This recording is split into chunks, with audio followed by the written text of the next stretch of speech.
সবচেয়ে বড় পাপ কি হতে পারে? কেউ বলবেন অসত্য, কেউ বলবেন ছলনা, আবার কেউ বলবেন লালসা। না, সংসারে সবচেয়ে বড় পাপ হলো নারী জাতির অসম্মান, নারীর মান ভঙ্গ করা। কারণ এই অপরাধ কেবল নারীর শরীরকেই নয়, বরং তার মন আর আত্মাকেও আহত করে থাকে।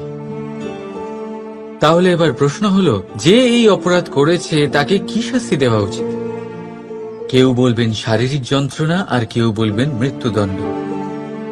কিন্তু এই অপরাধের শাস্তি নির্ধারণ করার আগে এটা জানার কি কোনো প্রয়োজন নেই যে অপরাধী আসলে কে? এখন আপনি বলবেন সহজ ব্যাপার, সেই পুরুষ যে নারীর মান ভঙ্গ করেছে।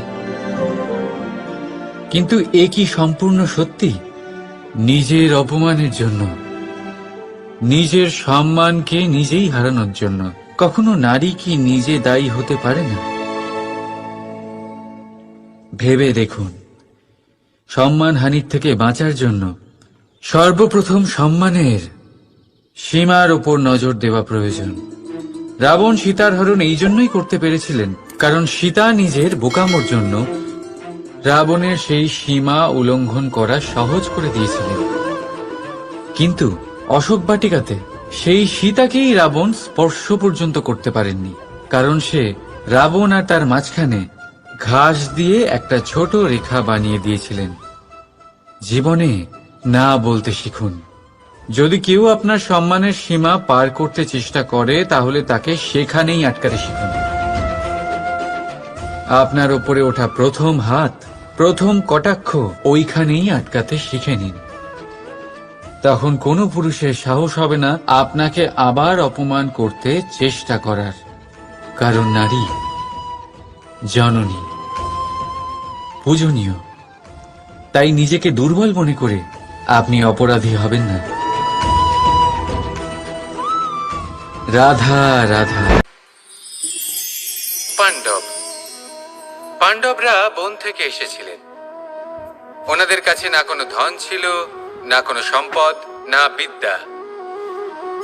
নিজের পরিশ্রমের দ্বারা ওনারা বিদ্যা অর্জন করেছিলেন, আর তার দ্বারাই সম্পদ অর্জন করলেন আর ধনও অর্জন করলেন। এই পাণ্ডব ছিলেন অত্যন্ত কুশল এবং শক্তিশালী।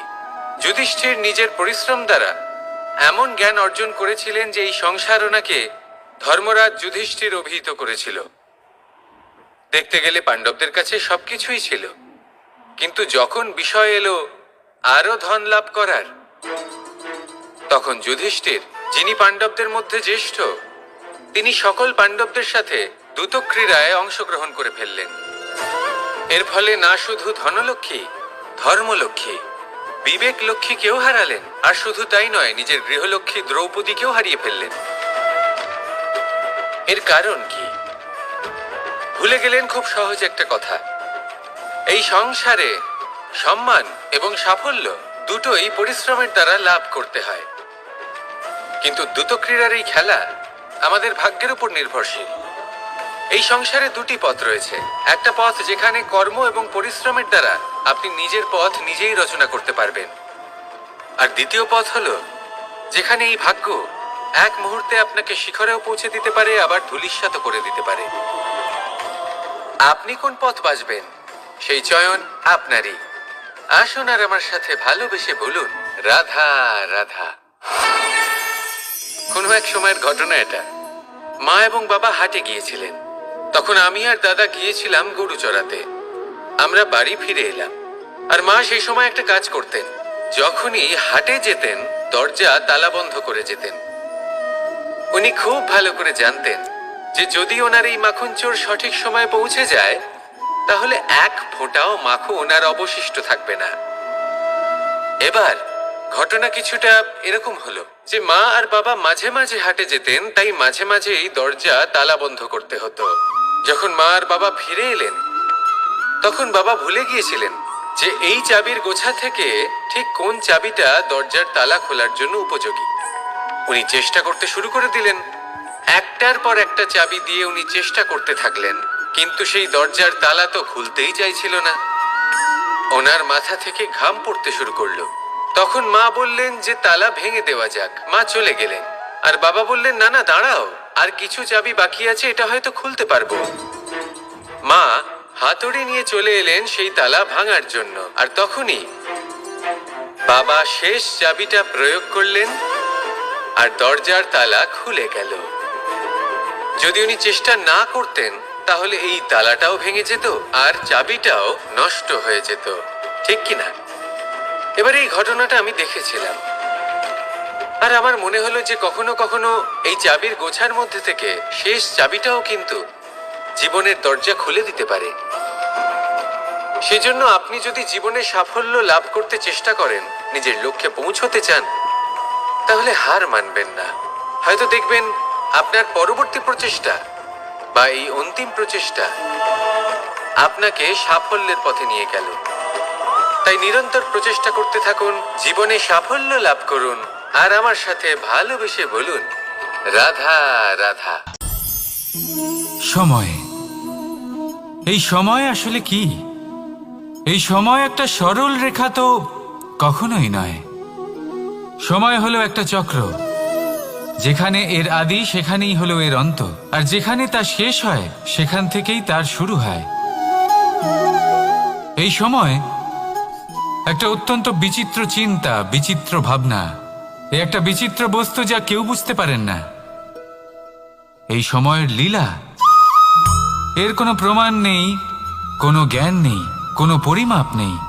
শুধু এটুকু আমরা জানতে পারি, যেখানে শেষ হবে সেখান থেকে একটা নতুন সূচনাও হবে। যা আজ আপনার কাছে আছে কাল অন্য কারোর কাছে যাবে, তারপরে তার কাছ থেকেও অন্য কারোর কাছে যাবে, তারপরে তার থেকেও ছিনিয়ে নেওয়া হবে। এই নিয়তির একজনের কাছ থেকে অন্যজনের কাছে আদান প্রদানের এই সময় হলো আপনার সময়। এই সময়ের সদ্ব্যবহার করুন, এই সময়কে বাঁচুন।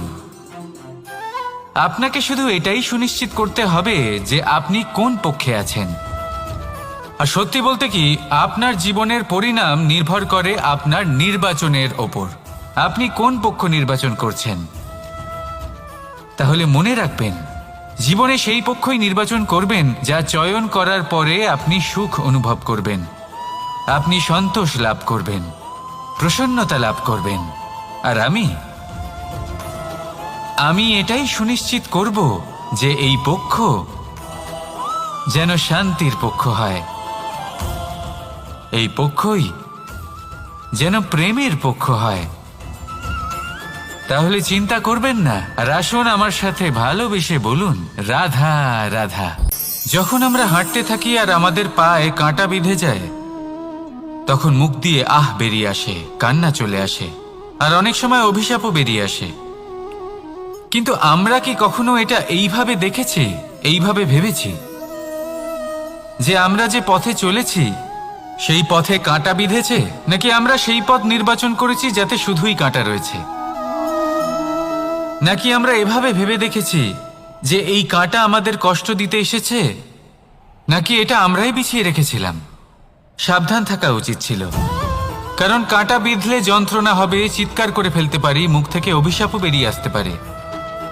কিন্তু এই অভিশাপ শুধুমাত্র আমাদের তরফ থেকে অভিশাপ হয়, সামনের ব্যক্তিটির ওপরও নির্ভর করে। এবার সেই ব্যক্তি যদি এমন হয় যে ফুল আর কাঁটা এই দুই সমানভাবে গ্রহণ করতে পারে, তার কাছে অভিশাপও বরদানে পরিণত হয়। শেষ পর্যন্ত ব্যাপারটা দাঁড়ায় ভাবনা, চিন্তা, দৃষ্টিভঙ্গির ওপর। কারণ আপনার এই ভাবনাই সত্যি হয়ে সামনে আসে।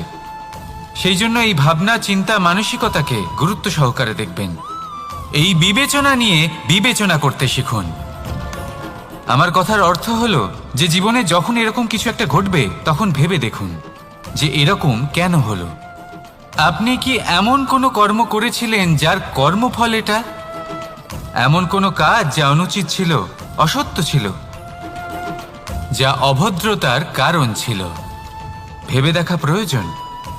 দেখুন, ইচ্ছে হলো আপনার যে আপনি কি করতে চান, ভাবনা আপনার, সত্য আপনার, জীবন আপনার, সিদ্ধান্ত আপনার। আসুন আর আমার সাথে ভালোবেসে বলুন রাধা রাধা। বটবৃক্ষের বীজ সর্ষের দানার থেকেও ছোট হয়, কিন্তু যখন তা নিজের রূপ ধারণ করে তখন তা বিশাল বৃক্ষের আকার ধারণ করে, যা সহস্র বছর ধরে বেঁচে থাকে, ছায়া প্রদান করে, পাখিদের আশ্রয় প্রদান করে আর দেয় পথচারীদের বিশ্রাম করার স্থান। কেন? কারণ সেই ছোট বীজ তা মাটির ভেতরে গিয়ে নিজের খোলস ত্যাগ করে। অন্ধকারে থাকে সে, যতই আলো আসুক না কেন, যতই বর্ষা আসুক না কেন, সব সহ্য করে। আর তারপরে একটা চারা গাছ অঙ্কুরিত হয়, তারপর ধীর গতিতে একটা বিশাল বৃক্ষতে পরিণত হয়। দেখুন, জীবনে কঠিন সময় আসে, এই জন্য নয় যে আপনি হার মেনে নেবেন, এই জন্য আসে যাতে আপনি ভবিষ্যৎ নির্মাণের জন্য নিজেকে তৈরি করতে পারেন। যদি কঠিন সময়ে আপনি ওই বীজের মতো দৃঢ় হয়ে থাকতে পারেন, তাহলে আপনিও একদিন সেই বিশাল বৃক্ষের মতো নিজের অস্তিত্ব গড়ে তুলতে পারবেন, যা সহস্র বছর পর্যন্ত মনে রাখা হবে। আসুন আমার সাথে ভালোবেসে বলুন, রাধা রাধা। এই ব্রহ্মাণ্ড কত বৃহৎ, তাই না? যার সম্মুখে এই পৃথিবীকেও একটা বিন্দুর মতো মনে হয়। আর এই পৃথিবীতে আমরা কে হই, আমাদের আকার কিরকম, আমাদের অস্তিত্বই বা কি? যখন আমরা এভাবে ভাবি তখন মনে হয় আমরা কিছুই নই। তা আমরা যখন কিছুই নই, তাহলে আমরা এত চিন্তা করি কেন? কি ভেবে ভয় পাই? কাকেই বা এত ভয় পাই? কে আমাদের মারতে পারে আর কেই বা আমাদের জন্ম দেবে? আত্মার আসলে না কখনো জন্ম হয় আর না কখনো মৃত্যু। আত্মা শুধুই শরীর বদল করে। আপনি, আমি, আমরা সকলে এই শরীর নয়, আমরা হলাম আত্মা, যা হলো পরম আত্মার পরম অঙ্গ। সেই জন্য মনে রাখবেন, বাইরের কোথাও দেখবেন না, নিজের অন্তরের গভীরে গিয়ে দেখুন, আত্মাকে উপলব্ধি করতে শিখুন। ক্লেশ, ভয়, চিন্তা, এই সব কিছুর থেকে নিজেকে দূরে রাখুন, তাহলেই উপলব্ধি করতে পারবেন পরমাত্মাকে। তাহলে আসুন আমার সাথে ভালোবেসে বলুন, রাধা রাধা। পরিবর্তন এই সংসারের শাশ্বত নিয়ম। কোনো রাজা নেই যিনি চিরকাল রাজা থাকেন, কোনো ধনী ব্যক্তি নেই যিনি চিরকাল ধনী থাকবেন।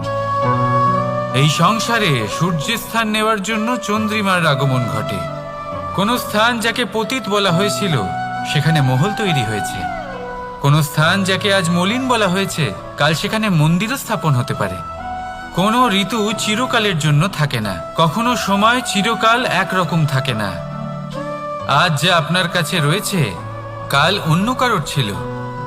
আজ যে আপনার কাছে রয়েছে, কাল তা অন্য কারোর কাছে চলে যাবে। আপনার সাথে কিছু থাকলে তা হলো আপনার কর্ম, কিন্তু সেই কর্মের পরিণামও আপনার নয়। আপনি শুধু কর্ম করুন, বাকি সবকিছুই পরিবর্তনশীল। কিন্তু সেই পরিবর্তনকে দেখে ভয় পাওয়ার প্রয়োজন নেই, তাকে স্বাগত জানান। যদি আপনি হাসি মুখে সেই পরিবর্তনকে স্বাগত জানান, তাহলে এই পরিবর্তনও হাসি মুখে আপনার সাথে থাকবে। আসুন আমার সাথে ভালোবেসে বলুন, রাধা রাধা। সঞ্চয়। মানুষের যখন থেকে বোধবুদ্ধি হয়, সঞ্চয় করতে আরম্ভ করে দেন। সঞ্চয় করতে থাকেন ভোজনের, সঞ্চয় অর্থের, সঞ্চয় শক্তির। নিজের জন্য করেন, নিজের পরিবারের জন্য করেন, নিজের স্ত্রীর জন্য করেন, সন্তানের জন্য করেন, সন্তানের সন্তানের জন্য সঞ্চয় করেন। সঞ্চয় করার জন্য ওনার কাছে অনেক কারণ রয়েছে, কারণ উনি এটা ভাবেন যে এই সঞ্চিত শক্তির জন্য কেউ ওনার কোনো ক্ষতি করতে পারবে না। মানুষ ভুলে যান একটা গুরুত্বপূর্ণ কথা, এই সত্য, উনি এই সংসারে খালি হাতেই এসেছিলেন, আর এখান থেকে ওনাকে খালি হাতেই যেতে হবে। যা এখানকার তা এখানেই থেকে যাবে। আর যদি কিছু ওনার সাথে যায়, তা হলো ওনার কর্ম, আর কিচ্ছু নয়। তাই যদি কিছু অর্জন করতে চান, তাহলে শুভ কর্ম অর্জন করুন, আত্মশক্তি অর্জন করুন, কারণ পরলোকে এটাই হবে আপনার সম্পত্তি। তাহলে কি এটা আপনি অর্জন করতে চান না? আসুন আর আমার সাথে ভালোবেসে বলুন, রাধা রাধা। কখনো কোনো বাগানের কোনো বৃক্ষকে দেখেছেন যেখানে সুগন্ধি ফুল থাকে, রসালো ফল থাকে, তখন মন প্রফুল্ল হয়ে ওঠে। মন থেকে সেই বৃক্ষের প্রতি ভালোবাসা জন্মায়। কিন্তু যিনি বাগানের মালিক, শুধুমাত্র তিনিই জানেন যে কিভাবে এই বৃক্ষকে আগলে রাখতে হয়, কিভাবে তার পরিচর্যা করলে এতে সুন্দর সুগন্ধি ফুল হবে, রসালো ফল হবে।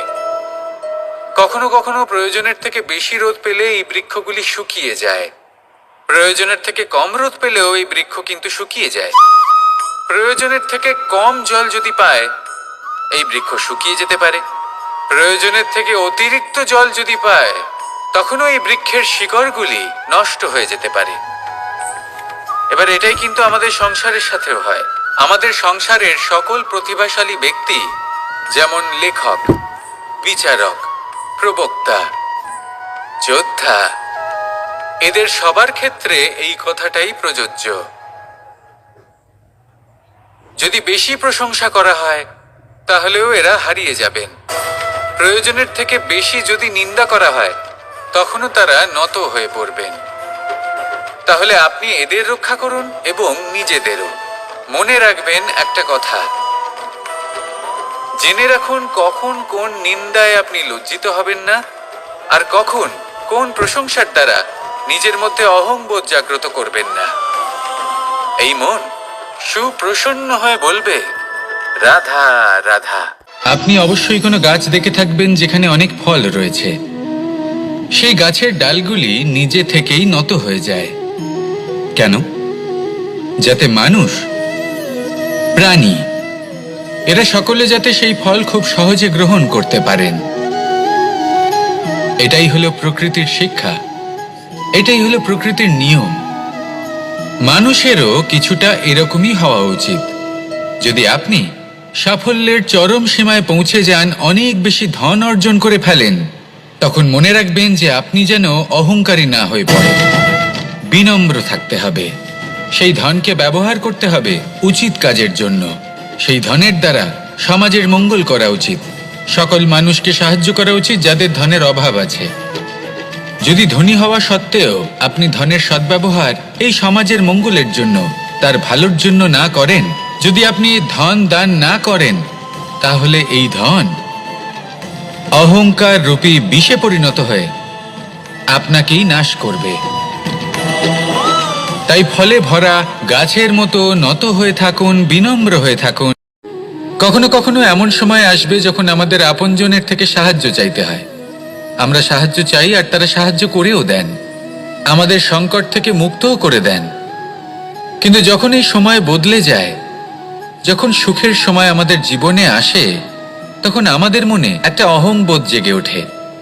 মনে হয় উপকার আবার কি, সেই ব্যক্তি সাহায্য করেছিলেন তাতে কি, উনি তো নিজের কর্তব্য পালন করছিলেন। সেই ব্যক্তি আমাদের ধন দিয়েছিলেন যখন প্রয়োজন ছিল, তো আমরা সেই ধন তো ফিরিয়ে দিয়েছি, উপকার কিসের? এই ভাবনা অনুচিত। যদি কোনো ব্যক্তি আপনাকে সাহায্য করে থাকে যখন কেউ করেনি, যখন আপনার সব থেকে বেশি প্রয়োজন ছিল, সেই সাহায্য অমূল্য, আর সেটা উপকারী বটে। যদি কেউ উপকার করেন, তাহলে বিনম্র চিত্তে ভালোবেসে আজীবন তার উপকারের প্রতি কৃতজ্ঞ থাকুন। কারণ সত্যি কথা বলতে এই সংসারে উপকার করার মতো ব্যক্তি খুব কম রয়েছেন, আর উপকারীর কথা মনে রাখেন এমন কৃতজ্ঞ ব্যক্তি আরো কম। সেই জন্য জীবনে কৃতজ্ঞ থাকুন আর আমার সাথে ভালোবেসে বলুন, রাধা রাধা। এবার ধরুন আমাকে দ্বারকা থেকে হস্তিনাপুর যেতে হবে, আর পথে আমি প্রত্যেকটা এমন স্থানে দাঁড়াচ্ছি যেখানে আমার মন আপ্লুত করার মতো কোনো দৃশ্য দেখতে পাচ্ছি, বা কোনো ব্যক্তিকে দেখতে পাচ্ছি, বা কোনো প্রসঙ্গ দেখতে পাচ্ছি, বা কোনো নাটক দেখতে পাচ্ছি। তাহলে কি আমি কখনো হস্তিনাপুরে উচিত সময়ে পৌঁছতে পারবো? কখনোই নয়। মানুষকেও ঠিক এই কথাটাই মাথায় রাখতে হবে। মানুষ মনের মধ্যে একটা লক্ষ্য স্থির করেন, সেই পথে অগ্রসর হয়ে পড়েন। এবার সেই পথে এগোতে এগোতে অনেক মানুষজন, অনেক ঘটনা, অনেক সমস্যা চলে আসে, যার ফলে তার মন বিচলিত হয়ে পড়ে। যদি মন বিচলিত হয়ে যায়, তাহলে লক্ষ্যের প্রতি কিভাবে একাগ্রচিত্ত হবেন? সেই জন্য অত্যন্ত আবশ্যক যে আপনি সময়ের সদ্ব্যবহার করুন সেই পথে চলার জন্য। সেই পথে সামনে এগোতে থাকুন। চোখ থাকবে শুধু লক্ষ্যের দিকে। যখনই আপনি বুঝবেন যে আপনি লক্ষ্যভ্রষ্ট হচ্ছেন, আবার সেই পথে নিজেকে টেনে আনুন। ঠিক এইভাবেই এগোতে থাকুন। সাফল্যের শিখরে গিয়ে পৌঁছন, আর সেখানে গিয়ে আনন্দের সাথে উচ্চ স্বরে বলুন, রাধা রাধা। এগুলো হলো নিম পাতা।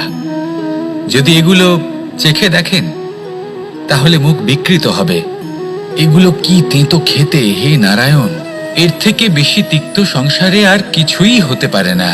হয়তো আপনি এগুলো ফেলেও দেবেন, কিন্তু যদি এই স্বাদের ঊর্ধ্বে উঠে এই নিমের বিষয়ে আপনারা জানতে চেষ্টা করেন, তাহলে আপনি জানতে পারবেন যে এই নিম কতটা বেশি গুরুত্বপূর্ণ, কত গুরুত্বপূর্ণ ওষুধ, আর আমাদের শরীরের জন্য কতটা বেশি লাভজনক। এই নিম, এর মধ্যে অনেক রোগের উপশম নিহিত রয়েছে।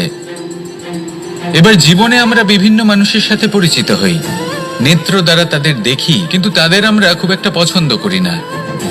সেক্ষেত্রে আমাদের কি করা উচিত? অন্তর মন দিয়ে তাদের দেখা উচিত। ওনাদের রূপ রং নয়, ওনাদের ব্যবহার, ওনাদের গুণাবলী দেখা উচিত। কারণ হতে পারে ঠিক যেমন নিম পাতা বাস্তবে খুব তেতো কিন্তু আমাদের শরীরের পক্ষে লাভজনক, সেইভাবেই এইসব মানুষ যাদের দেখলে আমাদের ভালো লাগে না, যাদের রূপ রং আমাদের পছন্দ হয় না, হয়তো সেই মানুষগুলোই আমাদের জীবনকে পূর্ণরূপে পাল্টে দিতে পারেন। হতে পারে তাদের মধ্যে এমন ক্ষমতা রয়েছে, আমাদের সুখ, শান্তি, প্রেরণা প্রদান করতে পারেন, আমাদের দুঃখ হরণ করতে পারেন, আমাদের পথ দেখাতে পারেন। সেই জন্য যখনই কোনো ব্যক্তিকে দেখবেন, চর্মচক্ষু নয়, অন্তর্মন দিয়ে দেখবেন, রূপ রং নয়, গুণাবলী দেখবেন। মানুষকে আরো ভালোভাবে বুঝতে পারবেন, আর এই মন প্রসন্ন হয়ে বলবে, রাধা। আমি দ্বারকাধীশ এবং আমার সভাতে বিভিন্ন সময় বিভিন্ন ধরনের মানুষ আসেন, নিজেদের দাবি নিয়ে, নিজেদের ইচ্ছে নিয়ে। কখনো কেউ ভোজন চান, আবার কখনো কেউ ওষুধ। কখনো কেউ বস্তু চান, কেউ আবার চান বস্ত্র। কারোর জ্ঞান চাই, কারোর ধন চাই, আবার কারোর বাসস্থান। অনেক সময় আমি এই অনুরোধ, এই ইচ্ছে পূর্ণ করি না। এবার আপনি এটা ভাবতেই পারেন যে কৃষ্ণ তো তাহলে লোভী, ওর কাছে তো সবকিছুই রয়েছে, তারপরেও সে নিজের প্রজার ইচ্ছে পূর্ণ করে না, তাদের সমস্যাগুলি বুঝতে পারে না, তাদের সুখ স্বাচ্ছন্দ্য প্রদান করে না।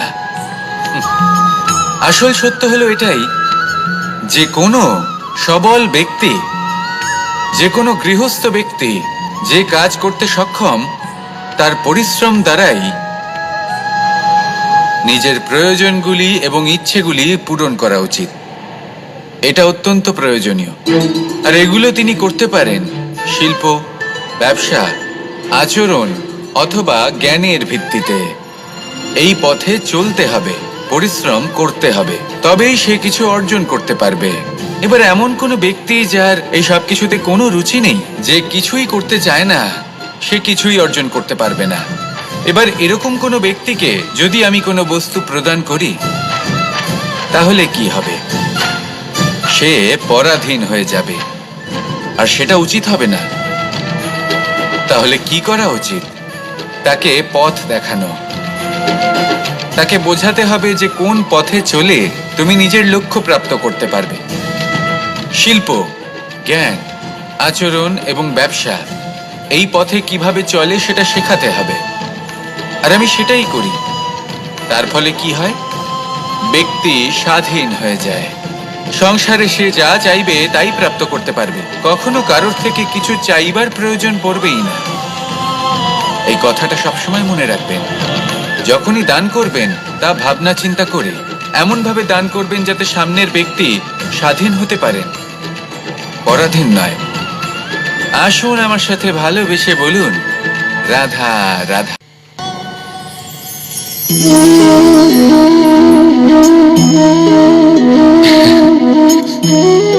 ঘুমের মধ্যে আমরা বিভিন্ন ধরনের স্বপ্ন দেখি, কিছু সুখের, কিছু দুঃখের, কিছু অত্যন্ত ভয়ানক। কিন্তু সত্যি কথা বলতে এর উপর আমাদের কোনো নিয়ন্ত্রণ নেই। কিন্তু আমি এমনও কিছু ব্যক্তিকে দেখেছি যারা খোলা চোখে স্বপ্ন দেখেন এবং তা যাপন করেন। নিজেদের একটা আলাদা স্বপ্ন নগরী আছে ওনাদের, সেখানেই জীবনযাপন করেন। আসল বাস্তবটা কি তাতে ওনাদের কিছুই যায় আসে না। এমন কিছু মানুষ আছেন যাদের কাছে বিন্দুমাত্র জ্ঞান নেই, সে না হয় ঠিক আছে, কিন্তু জ্ঞান এমন ভাবে প্রদান করবেন যে মনে হবে সংসারের সমস্ত জ্ঞান তাদের কাছেই রয়েছে। এমন কিছু মানুষ আছেন যারা ভালোবাসতে জানেন না, আর তাও আমি মেনে নিলাম, কিন্তু কথা এমন ভাবে বলবেন তাতে মনে হবে যেন প্রেমের বিষয়ে সবকিছু শুধুমাত্র ইনিই জানেন। এবার আমি এমন কথা অবশ্যই বলছি না যে আপনি এরকম করেন, কিন্তু যদি কোনো ব্যক্তি এরকম করেন তাহলে তার এটা মাথায় রাখা উচিত যে সেই ব্যক্তি অন্য কারোর সাথে নয়, নিজের সাথে অনুচিত করছেন। কারণ এমন কাজ করে উনি নিজের দোষ, নিজের অপগুণ সংসারের কাছে নয়, নিজের কাছে লুকোচ্ছেন। আপনি যদি নিজেকে বুঝতে না পারেন, সম্পূর্ণরূপে নিজেকে আকলন না করেন, নিজের অপগুণ, নিজের দোষ পূর্ণরূপে না বুঝতে পারেন, তাহলে এটা কি করে বুঝবেন যে নিজেকে কিভাবে শুধরে নিতে হবে? আপনাকে নিজের সত্য স্বীকার করতেই হবে, তারপরেই আপনি নিজেকে পরিবর্তন করতে পারবেন।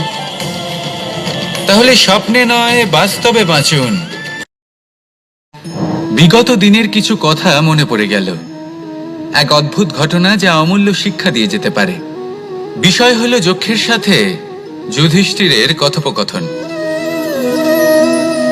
একবার যক্ষ যুধিষ্ঠিরকে জিজ্ঞেস করলেন, ওনাকে বললেন যে আমার কিছু প্রশ্নের উত্তর যদি আপনি দিতে পারেন তাহলে আমি আপনার বাকি ভ্রাতাগণকে আবার জীবিত করে তুলব।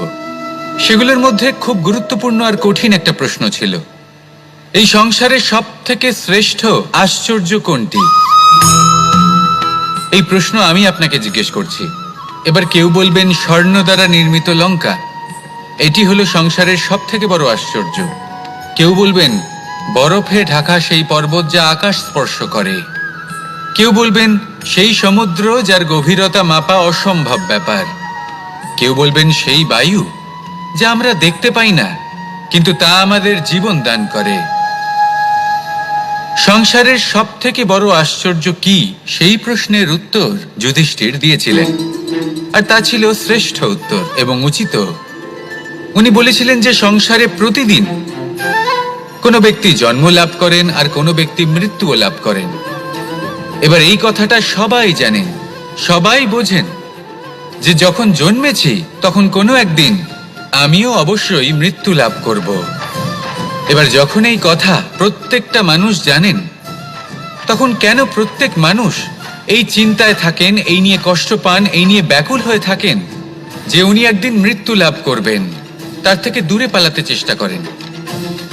বলেন যে আমি মৃত্যু লাভ করতে চাই না। কেন? যেখানে কোনো না কোনো দিন এটা অবশ্যই হবে। এ হলো ব্রহ্ম সত্য। এই যে ব্যাকুলতা, এই ভয়, এই যন্ত্রণা, এই চিন্তা তার মনকে বাঁচতেই দেয় না, এই জীবন অনুভবই করতে দেয় না। সেই জন্য এই চিন্তা, ব্যাকুলতা, ভয় এসবের কি লাভ? কোনো লাভ নেই। সেই জন্য যতক্ষণ জীবনযাপন করছেন প্রত্যেক মুহূর্ত যেন শ্রেষ্ঠ হয়, আনন্দময় হয়, প্রেমের দ্বারা পরিপূর্ণ হয়, সেই চেষ্টা করুন। চেষ্টা করুন যাতে আপনি যে কাজ করছেন তার দ্বারা যেন অন্যের মঙ্গল হয়। এই প্রচেষ্টাই আপনার জীবনকে প্রসন্নতা আর প্রেম দ্বারা ভরিয়ে তুলবে। এই মন সুপ্রসন্ন হয়ে বলবে রাধা রাধা। এবার যদি আপনাকে জিজ্ঞেস করা হয় যে সব থেকে বেশি শক্তির অনুভব কোথা থেকে করা সম্ভব, তখন কেউ কেউ বলবেন পুষ্টিকর আহার গ্রহণ করলে, ব্যায়াম করলে, কেউ বলবেন ধন লাভ করলে, বন্ধুদের থেকে, পরিবারের থেকে, আদি ইত্যাদি। এইভাবে আপনি শক্তির অনুভব অবশ্যই করতে পারেন, কিন্তু সব থেকে বেশি শক্তির অনুভব যদি আপনি করতে চান তাহলে তা পাবেন শুধু একতার দ্বারা, সংগঠনের দ্বারা। যদি আপনাকে উদাহরণ দিই, নিজের এই হাতটাকে দেখুন, 5টা আঙুল রয়েছে। কোনো একটা বস্তুকে নিজের একটা আঙুল দ্বারা তুলে ধরার চেষ্টা করে দেখুন, বড়ই কষ্ট হবে। তখন আপনি বুঝতে পারবেন যখন এই 5টি আঙুল একত্রিত হয় তখন কোনো কাজ কতটা সহজ হতে পারে। এটাই হলো শক্তি একতার। সব থেকে ভালো উদাহরণ যদি আপনাকে দিই তাহলে বাঁশি। এই বাঁশি থেকে অত্যন্ত মধুর সুর নির্গত হয় যা সবার মন প্রসন্ন করে দেয়। এই কথা সত্যি, কিন্তু এই বাঁশি আমি একটা বা দুটো আঙুল দিয়ে বাজাতে পারবো না।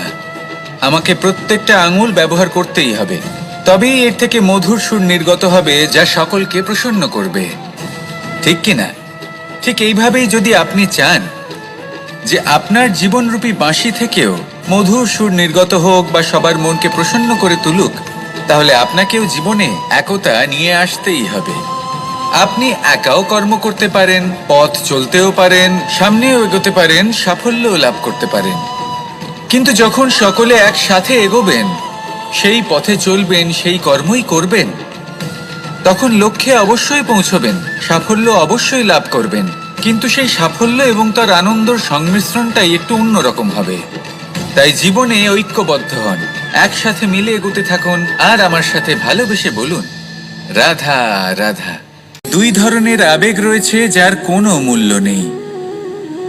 আমার কথার অর্থ এটা নয় যে এদের কোনো গুরুত্ব নেই, গুরুত্ব যথেষ্টই রয়েছে, শুধু এদের জন্য আপনাকে কোনো মূল্য দিতে হয় না। প্রথম আবেগ হলো আনন্দ, প্রসন্নতা। এটা আপনি যে কোনো জায়গায় খুঁজে পেতে পারেন যদি আপনি খুঁজে পেতে চান। আপনি কোনো পুষ্পের সৌন্দর্য দেখে প্রসন্ন হতে পারেন। বায়ুর কারণে যখন একটি বৃক্ষ শিহরিত হয় সেটা দেখে আপনি প্রসন্ন হতে পারেন।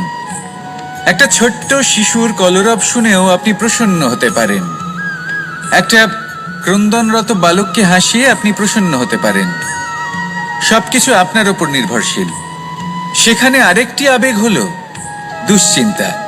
মানুষ বড়ই দুশ্চিন্তা করতে থাকে। আজ আমি এই কাজ করেছি, সেই বিষয়ে চিন্তা। আজ আমি এই কাজ করতে পারিনি, সেই বিষয়ে চিন্তা। কাল আমাকে এই কাজ করতে হবে, সেই নিয়ে চিন্তা। আমি কি সেই কাজটা করতে পারবো, সেই বিষয়েও দুশ্চিন্তা। চিন্তা সর্বত্র রয়েছে, যার জন্য মূল্য দিতে হয় না। যত চান আপনি একত্রিত করতে পারেন। একটা গুরুত্বপূর্ণ কথা মনে রাখবেন, প্রসন্নতা জীবনের একটা নতুন সূত্রপাত। সেখানে দুশ্চিন্তা হলো জীবনের চিতার সমান।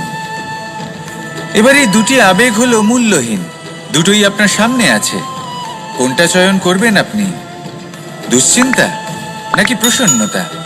সিদ্ধান্ত। লক্ষ্যে পৌঁছানো অত্যন্ত কঠিন হয়। কেউ ভাবেন যে কেন এত কঠিন হয়, কেন এত কষ্ট করতে হয় লক্ষ্যে পৌঁছানোর জন্য। এই লক্ষ্য সরলভাবে কেন আমার কাছে চলে আসে না? চলুন আপনাকে একটা কথা বলি, যদি আপনার লক্ষ্য কঠিন না হয় তাহলে তাকে পাওয়া আপনার পক্ষে অসম্ভব হয়ে উঠবে। লক্ষ্যে পৌঁছানোর এই রাস্তায় আপনি যে কড়া রোদের সম্মুখীন হন, যার থেকে আপনি দূরে পালাতে চান, সেই রোদ আপনাকে প্রেরণা যোগায় যে আপনি এগোতে থাকুন। ভাবুন একজন যাত্রী যে কিনা নিজের লক্ষ্যের দিকে যাচ্ছেন, সেই পথে উনি যদি একটু ছায়া পেয়ে যান আর উনি ওখানে বিশ্রাম নেন, তাহলে তার সাথে তার ভাগ্য গভীর নিদ্রায় সেখানে বিলীন হয়ে যায়। তাই পরিশ্রমের করা রোদের থেকে কখনো দূরে পালাবেন না। জীবনে শুধু সামনে এগোতে থাকুন দৃঢ়তার সাথে। আর লক্ষ্য সরল হোক, কঠিন হোক বা অত্যাধিক কঠিন হোক, একটা কথা মনে রাখবেন, যে জীবনের লক্ষ্যে পৌঁছতে পেরেছে সে লক্ষ্য প্রাপ্তির জন্য আফসোস কখনোই করে না। রাধা রাধা। এই সংসারে সাফল্য লাভ করার জন্য জ্ঞানের প্রয়োজন হয়, পরিশ্রমের প্রয়োজন হয়, দৃঢ় নিষ্ঠার প্রয়োজন হয়, নিরন্তর চেষ্টা করা প্রয়োজনীয়। কিন্তু আরো কিছু আছে যা অত্যন্ত প্রয়োজনীয় এবং গুরুত্বপূর্ণ। তা হলো ভালো বন্ধু। তাদের থাকা অত্যন্ত প্রয়োজনীয়। যদি ভালো বন্ধু থাকে তাহলে সময় এলে তারা ঢাল হয়ে আপনাকে সুরক্ষা করবেন। সময় এলে অস্ত্রের মতো শত্রুকে সংহারও করবেন। যদি তিনি জ্ঞানী হন, তাদের মধ্যে সদ্গুণ থাকে, তাহলে এই সব গুণ আপনার মধ্যেও প্রবেশ করবে। তাহলে সাফল্যের জন্য ভালো বন্ধু পাওয়া অত্যন্ত প্রয়োজনীয়। কিন্তু শুধু বন্ধু কেন, ভালো শত্রুও থাকা প্রয়োজনীয়। এবার আপনি ভাববেন, এ আমি কি বললাম? যদি আপনার জীবনেও ভালো অর্থাৎ শক্তিশালী শত্রু থাকে তাহলে আপনিও শক্তিশালী হতে থাকবেন। এই শত্রু আপনাকে প্রেরিত করবে আরো বেশি শক্তিশালী হয়ে ওঠার। কখনো কোনো হরিণকে দেখুন, তীব্র গতিতে দৌড়তে থাকে। কেন তীব্র গতিতে দৌড়য়?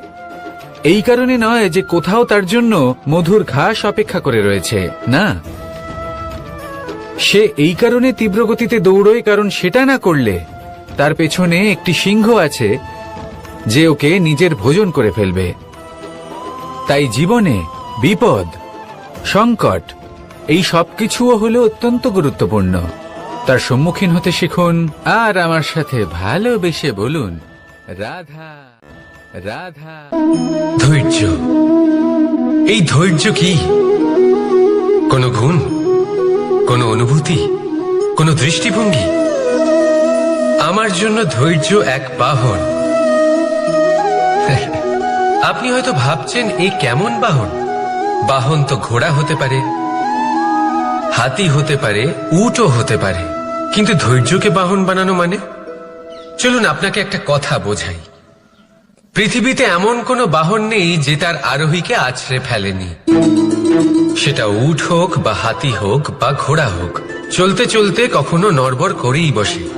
তারপর সেই আরোহী পড়ে কারোর পায়, তারপর পড়ে তার নিজের নজরে। কিন্তু ধৈর্যরূপী বাহন কখনো কাউকে ফেলে না, কখনো না। না সেই আরোহী কারোর পায়ে পড়ে আর না তো নিজের নজরে। কারণ ধৈর্য আপনাকে বিবেক প্রদান করে, বিবেক আপনাকে পরিকল্পনায় সাহায্য করে, আর পরিকল্পনা প্রদান করে আপনাকে শক্তি, আপনার লক্ষ্যের দিকে অগ্রসর হওয়ার। বুঝলেন? ধৈর্যকে সঙ্গে রাখুন, নিজেকে আরো ধৈর্যশীল করে তুলুন। এই ধৈর্যের সাহায্যে আরোহণ করে দেখুন কিভাবে এই বাহন আপনাকে আপনার গন্তব্যে পৌঁছে দেবে। রাধা রাধা। সংসারে এমন একটা ভ্রান্ত ধারণা রয়েছে যে সবকিছু ভাগ্যের দ্বারা পাওয়া যায়, কিন্তু ভাগ্য, প্রারব্ধ এ তো সকলের জন্যই সমান হয়। এটা তো ব্যক্তির উপরে নির্ভরশীল হয়, তার আকাঙ্ক্ষার উপরে নির্ভরশীল হয়, বাসনার উপরে নির্ভরশীল হয়, স্বভাবের উপরে নির্ভরশীল হয় যে উনি সেটা নিয়ে কি করেন। দেখুন, এই প্রসাদ কিন্তু সকলকেই দেওয়া হয়, কিন্তু তা গ্রহণ করবেন কিভাবে সেটা ব্যক্তির উপরে নির্ভর করে। আপনাকে এক উদাহরণ দিই। যেমন ধরুন, দুজন মানুষকে আমি একটা করে মাটির ডেলা দিলাম, সেটা নিয়ে তারা কি করবেন? একজন মানুষ তার ছোট ছোট ডেলা বানাবেন আর পথযাত্রীদের ওপরে ছুঁড়ে মারবেন, হাসি ঠাট্টা করবেন, তাদের বস্ত্র নোংরা করে দেবেন, সেটাতেই উনি আনন্দ পাবেন। অন্যদিকে দ্বিতীয় ব্যক্তি সেই মাটির ডেলা দিয়েই নিজের জন্য একটা কুঁড়ে ঘর বানাবেন। সেই কুঁড়ে ঘর যা রোদেতে, বৃষ্টিতে, ঝড়ে তাকে সুরক্ষিত রাখবে। অনুভূতি, এই অনুভূতি বদলাতে শিখুন। এই অনুভূতি অত্যন্ত গুরুত্বপূর্ণ। ভালোবাসাতেও এই অনুভূতি হলো অত্যন্ত গুরুত্বপূর্ণ। ভালোবাসা সে বন্ধুর সাথে হোক, মা বাবার সাথে হোক, ভাই বোনের সাথে হোক, স্ত্রীর সাথে হোক, যে কারোর সাথে হোক। মনে রাখবেন, এই হলো সেই অনুভূতি যা আপনার ভাগ্য নির্ধারণ করে থাকে। তাহলে আসুন আমার সাথে প্রেমের অনুভূতি নিয়ে বলুন, রাধা রাধা। লক্ষ্য, পথ আর সাফল্য, এই তিনটেই একে অপরের সাথে জড়িত, কিন্তু অনেকবার মানুষ এদের ঠিকভাবে বুঝতে পারেন না। তারা ভাবেন যে যেরকম লক্ষ্য হবে সেরকমই পথ হবে, সেই মতোই লক্ষ্য কঠিন হলে পথ কঠিন হবে, লক্ষ্য সরল হলে পথও সরল হবে। যদি আপনাকে আসল সত্যের সাথে অবগত করাই, তাহলে দেখবেন সবকিছুই এর উল্টো। লক্ষ্য নিজের পথ বানায় না, পথ সেটাই যেটা আপনি স্বয়ং নির্বাচন করে আপনি নিজে বানান। সেই অনুসারেই আপনি আপনার লক্ষ্যে পৌঁছতে পারবেন। সেই জন্য জীবনে যখনই লক্ষ্যে পৌঁছানোর পথের বিষয়ে আপনি কোনো সিদ্ধান্ত নেবেন, তাহলে তা ভেবে চিন্তে নেবেন, কারণ এই পথ অত্যন্ত গুরুত্বপূর্ণ।